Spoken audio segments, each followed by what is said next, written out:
And Dr. Jennifer Giancola from the Jack Kent Cooke Foundation joins us now to talk about their new report, Equal Talents, Unequal Opportunities, a report card on state support for academically talented low-income students. Doctor, I appreciate a few minutes. Thank you very much. You're so welcome, Richard. Thank you for having me. You know, before we get into the findings of the report and even localizes more to our region and how our states are doing in this regard, I think there's a general perception out there that, hey, the cream always rises to the top. And if you're a smart kid, doesn't matter if you go to PS this or if you go to the most highfalutin, school in a wealthy enclave, you're going to still find a way to success. Talk about the reality versus some of the rhetoric there.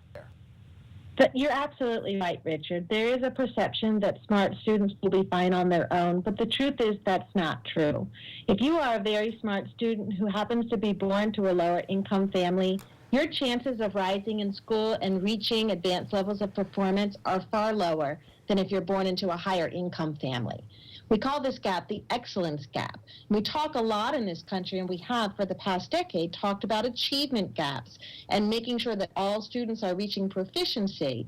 But in doing that, we've been unwittingly ignoring our brightest students, and those who come from low-income families are suffering. Who qualifies when we say academically talented? Give an idea as to just how smart the kid is. Well, we use a range of definitions. In this report, we're really talking about students who are in the top 25% of their grade. Okay. In reading a report, explain this phrase, demography predetermining destiny. What does that mean? What it means is that currently in our country, the family income that you're born into has a strong effect on the opportunities that you have. Students who are born into lower income families who are in lower income communities are attending schools that don't have as many resources. And so they might not have the advanced courses that students in wealthier districts have. So just by virtue of where you're born and where you're growing up, you have different opportunities. And those opportunities are gateways to subsequent success. So in terms of determining your destiny, we're talking about long-term success. And we know that education in this country is historically a great gateway to success, to future earnings. But if students can't succeed in school, they're going to have a hard time succeeding in life. And I saw some concrete examples in here. For example, a kid in an affluent area versus one that's grown up in a poor area. Two kids, same intelligence. In one household, they'll be hearing different vocabulary here than they will in another one. One, mom and dad might be able to do extracurricular activities for them. The other one, they got to basically stay in the household and avoid some of the dangers in the street. When they go to school, they're getting better teachers in smaller classrooms in one when some of the teachers are trying to maintain order and they got 30, 40 kids in a classroom. Do I have it about right? That's right. I mean, we know a lot of factors are going to affect achievement, and we know that what happens in the home is important, and what happens in the schools is important too. And the point that we're trying to make with this report is to say that states can help all students succeed by putting basic policies into place that ensure that all schools, regardless of how well resourced they are offering opportunities not just for students to reach proficiency, but to excel and reach advanced levels. You know, Doctor, one thing that surprised me is, I guess maybe it shouldn't, it makes sense, but there's one thing if you identify a kid 5, 6 years old as a smart kid, but the odds go down for that kid the older they get. They tend to backslide as they get older and they get into high school, right? Correct. Correct, that's right. And so it's not just about identifying students one time in elementary school. We would like to see multiple pathways for students who have aptitude to shine. So states, for example, there are states in this nation that don't require any identification or services of students who have the capacity to perform at advanced levels. One of the other things we're looking at, we're really calling on states to try to create pathways for students.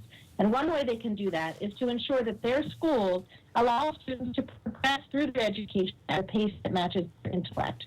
So if a student is ready and excelling academically and would benefit from skipping a grade, we'd like to see that student be able to do that. But there are actually states that forbid that in their policy, or have no policy, or leave it up to the local school districts to decide. And that's a big point that we're trying to make here, is that when states allocate these decisions to schools.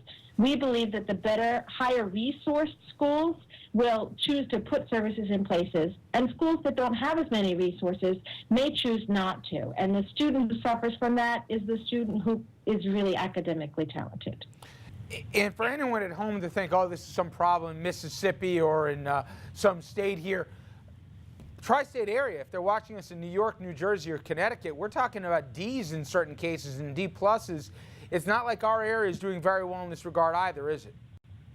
That's correct. Actually, so across the nation, we saw a lot of mediocre performance. In your area, for example, on the issue of acceleration, New Jersey has no policy on acceleration one way or another. Connecticut and New York both leave it up to the local school districts.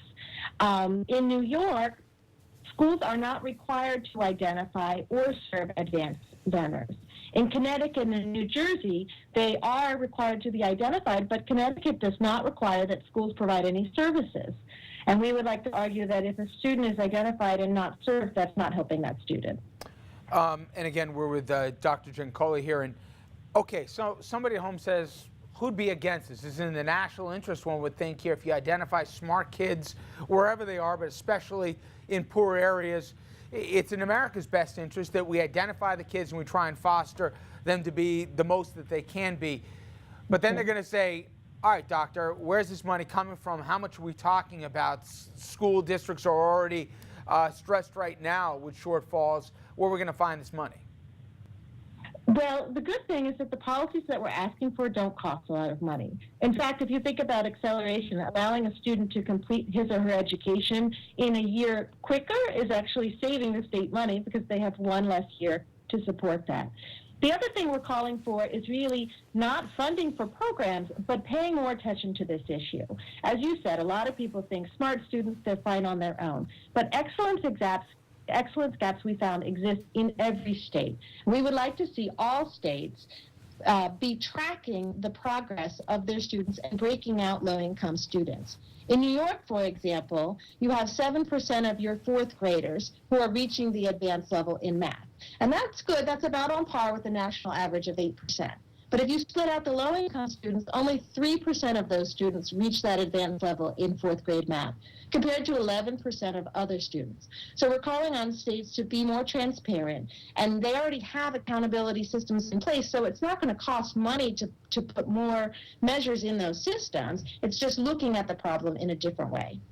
Well, it's a fascinating report, and we've put a link on our website to it. Dr. Giancola, I really appreciate the time. Thank you. You're very welcome. Thank you.